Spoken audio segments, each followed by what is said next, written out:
They said humans were too fraudulent if one of them walked through fire. The room erupted in laughter when Instructor Varen first uttered the phrase. To the assembled cadets of the Zarethi Academy, the idea of a second water-filled primate surviving flames sounded like nothing but a grotesque joke. Every species presents scaled Thrillians, crystal-bodied Ketha. Even the resilient Orlok with their iron carapaces understood the merciless rule of fire. It devoured without bias, consuming anything foolish enough to linger in its grasp. Fire was not something to endure, it was something to avoid, and yet, there was the human. He stood in the observation chamber on the other side of the transparent barrier, separated from the cadets by only a few inches of reinforced crysteel. His name was Callan. Unlike the others in the chamber, he lacked horns, claws, or protective hide. His body was narrow, his skin bare and pale beneath the harsh lights. Save for the dark scars scattered across his arms like ancient runes, his only protection was a thin layer of fabric that clung to him, laughably inadequate, the cadets thought, against what he was about to face. The chamber doors slid open with a hiss. From the ceiling, streams of fire spilled like the tongues of some unseen predator. Instantly, the air shimmered with heat, and the cadets shifted uncomfortably in their seats. Even through the barrier, the oppressive wave of it licked their scales and carapaces. They whispered among themselves, "The human will be ash in seconds. Fragile, soft, combustible, why even test them? This must be a cruel joke, a demonstration of weakness." But Callan did not retreat. He stepped forward, slow at first, his eyes fixed on the inferno that had descended in his path. Flames lashed out, curling around him, his clothes caught, fire biting into the fabric until it blackened, disintegrated, and vanished. His exposed skin reddened, blistering under the assault. The cadets leaned in, waiting for him to scream, to fall, to crumble like brittle bark. Instead, the human kept walking. Each step echoed, a dull thud against the chamber floor, swallowed almost instantly by the roar of the firestorm. His jaw clenched, eyes narrowed, his entire body taut with unspoken willpower. The heat tore at him mercilessly, yet he did not yield. When his arm brushed against the molten wall, skin cracked open, bleeding in thin rivulets that sizzled on contact with the searing floor. Still, he pushed forward. By now, silence had fallen over the cadets. No laughter remained. Their mocking sneers had melted into wide-eyed disbelief. None of their species could have borne this punishment. Their bodies would have shattered, their minds broken. And yet this human, this creature they had dismissed as fragile and foolish, pressed onward as though powered by something more unyielding than flesh. It was not invulnerability that carried him, it was defiance. When Callan emerged on the far side of the chamber, his body a patchwork of burns and blood, the room on the other side of the barrier was frozen. The cadets did not applaud, they did not mock, they only stared. For the first time, they saw humans not as fragile curiosities, but as something far more dangerous. Creatures who refused to break. Colin's voice crackled through the chamber's calms, hoarse but steady. "Fire isn't stronger than me," he said. "It just burns slower than I walk." And in that moment, the Alien Academy understood. The true danger of humanity was not their bodies, it was their will. The medics rushed to Callan as soon as the chamber doors sealed shut. Their many limbs moved quickly, layering gels, injecting coolants, wrapping bandages with mechanical precision. Yet Callan brushed most of them away.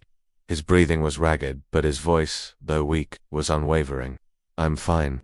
Save your medicine." The Zarethi cadets watched from their observation seats, stunned. For them, fire was a line no warrior would ever cross. The crystalline Ketha whispered among themselves, their glassy forms quivering with unease. "His body is breaking apart, and yet he resists. Why? What compels him to suffer needlessly?" Instructor Varen raised a clawed hand for silence. His reptilian eyes, normally filled with boredom, now glimmered with something rare, respect. "What you witnessed is no illusion," he growled. "Humans are fragile, yes, but fragility does not define them. Their power lies in something beyond biology, something that bends even fire to their will." The cadets remained unconvinced. One of them, a Thrillian with shimmering scales, hissed in protest. "It is senseless. Pain destroys. Why not retreat? Why not surrender to survival instinct? He risks everything for nothing." Callan overheard the outburst. Turning his head, his eyes locked with the cadets across the barrier. Despite the burns, despite the agony etched into his face, he smiled. It wasn't a triumphant smile, but one born of grim understanding. "Because survival isn't enough," he said softly, voice carrying through the chamber's comms. "If you stop when it hurts, you'll never know what you're capable of." The words echoed, heavy and uncomfortable, sinking into the cadets like molten iron poured into cold molds. To them, pain was always a stop signal. To the human, it was a measure of progress. Later, after the medics had reluctantly left him, Callan sat in the infirmary alone. His bandaged arm was stiff, his burns throbbing in rhythm with his heartbeat, but his mind was not on his wounds. Instead, he replayed the silence the way every alien I had shifted from ridicule to awe. He thought of the countless generations of humans before him, those who had crossed deserts with no water, climbed mountains with no air, sailed oceans without knowing what lay beyond the horizon. Fire was just another horizon, another trial, and he knew this was only the beginning. Meanwhile, the cadets gathered in the common hall, voices raised in disbelief. If fire cannot stop them, what else are they willing to endure?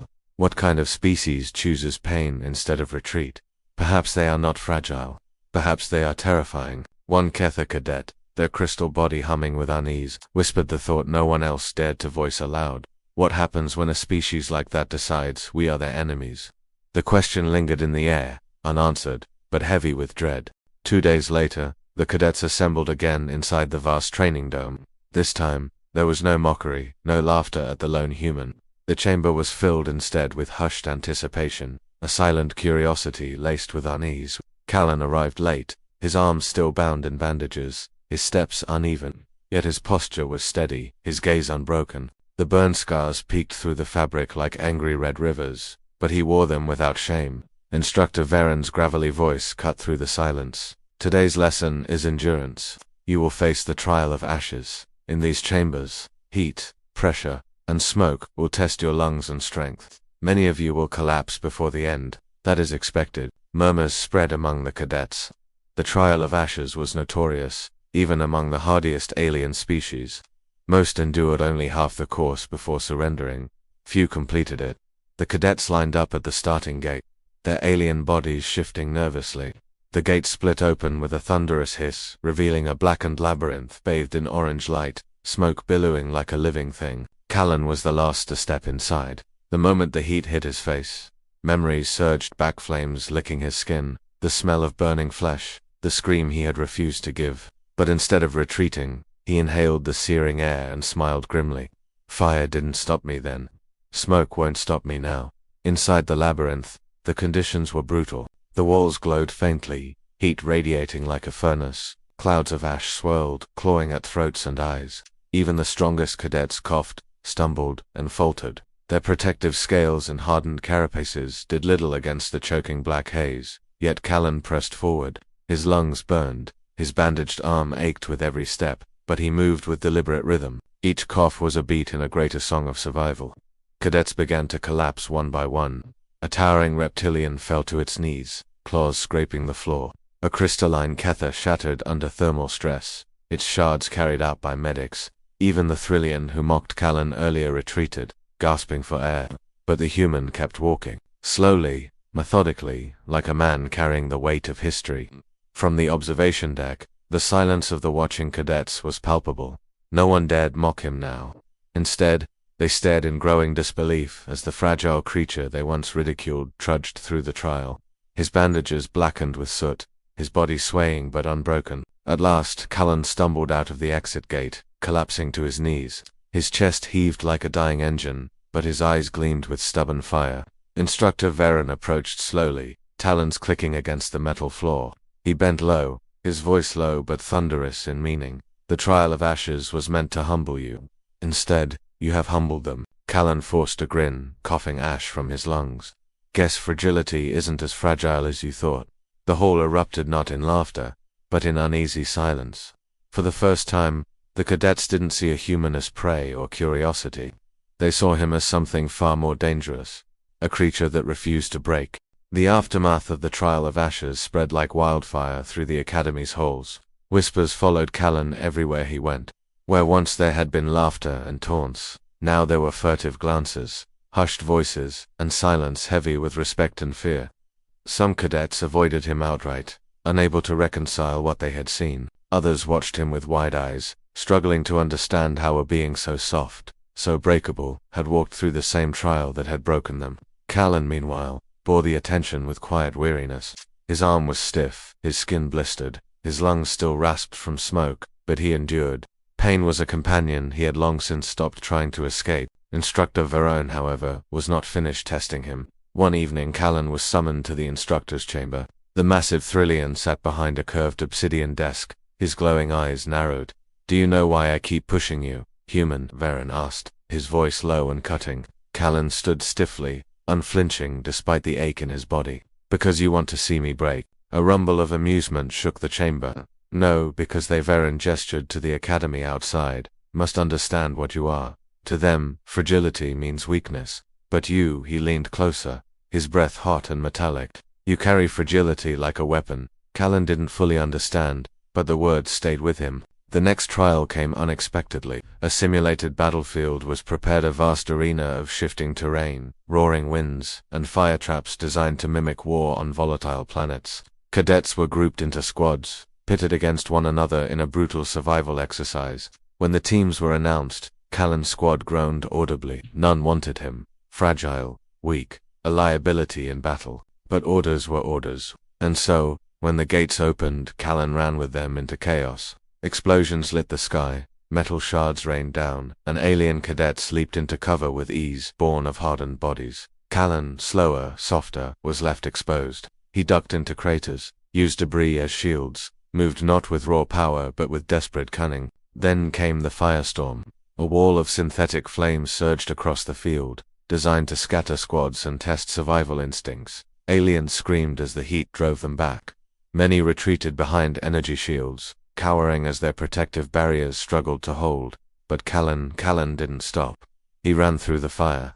From the observation towers, instructors and cadets alike gasped. The human's figure, wreathed in flames, seemed almost mythical, scarred arm, outstretched, body blackened with soot, yet charging forward without hesitation. Inside the blaze, every nerve in Callan's body screamed. Pain lanced through him, tearing at flesh and muscle, but he kept running, because somewhere deep inside, he had already lived this moment. He remembered a house fire, the choice to go back inside for someone else, the burns he carried to this day. Fragility had nearly killed him then, but it had also taught him something no alien in that arena could understand. That sometimes, survival wasn't about strength at all. It was about refusing to stop, no matter what burned. When he burst through the flames and collapsed into cover, his squad mates stared at him, wide-eyed. None spoke. They didn't need to. The sight of him walking through fire had burned itself into their minds more deeply than any scar. The academy's mess hall, once alive with chatter and jeers, had transformed into a place of silent awe. Where once cadets had joked about the fragility of humans, they now fell silent whenever Callan entered. The whispers had changed, no longer laughter, but uneasy speculation. Some cadets called him the Firewalker. Others muttered that he was cursed, touched by something unnatural. To the alien mind, pain was something to be feared, avoided, and respected, yet this human wore it like a cloak. Even Callan's own squadmates could no longer look at him the same way. During training drills, their movements faltered when he approached.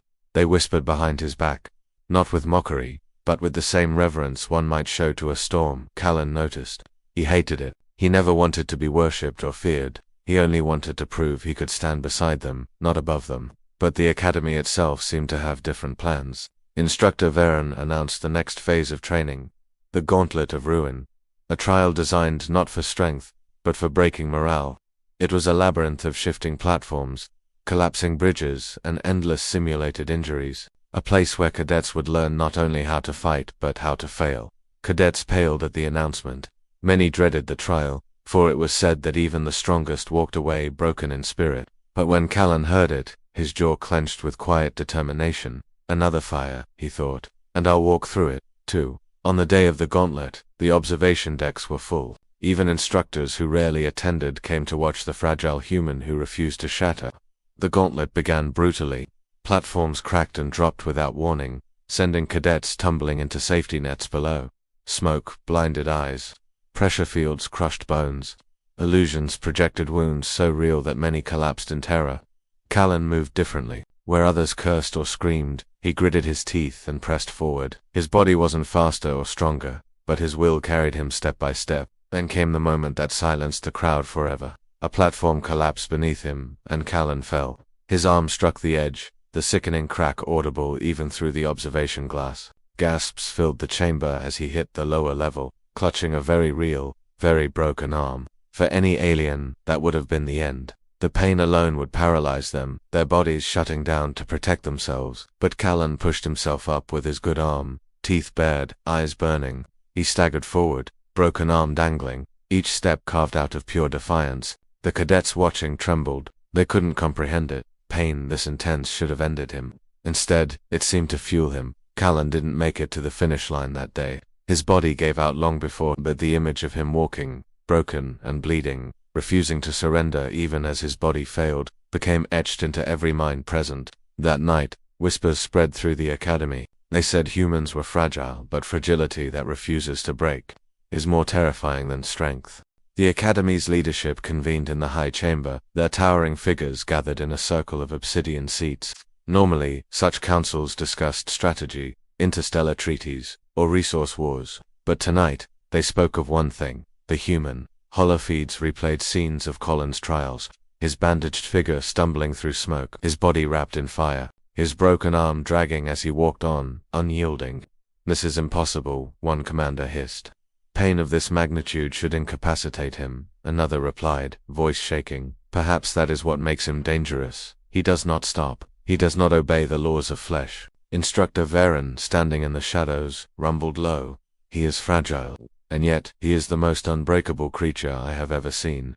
Callan, unaware of the debate above, sat alone in the infirmary. His arm was splintered, burns freshly dressed, lungs aching with every breath. The medics had begged him to rest. But even in stillness, his mind replayed the trials. He wasn't proud of the scars. He wasn't chasing glory. He was simply surviving. When a fellow cadet, a reptilian with scales dulled from shame, entered his room, Callan looked up in surprise. The alien hesitated, then bowed its head. "Why?" it asked, simply. "Why walk into fire? Why stand when broken? Why endure when surrender is easier?" Callan paused, considering. His voice, hoarse but steady, filled the quiet room. "Because if you stop when it hurts, you'll never know how far you could have gone." The alien said nothing more, but when it left, its steps were slower, its eyes changed. Days later, the cadets assembled one last time for graduation. The ceremony was grand, filled with banners, music, and pride. Yet all eyes strayed to the human standing among them, arm still in a sling, chest rising with labored breaths. When Colin's name was called, the applause was hesitant at first, then thunderous, not out of tradition but out of something deeper: respect, awe, fear. Instructor Varen addressed the crowd. They said humans were too fragile, but fragility that refuses to surrender is no weakness. It is the fire that will not die. From that day forward, across the galaxy, stories of humans spread, not tales of strength, claws, or armor, but of creatures who broke and bled and kept going. Aliens whispered it in fear, in reverence, in disbelief. "Beware the fragile ones, for they will walk through fire, and they will not fall."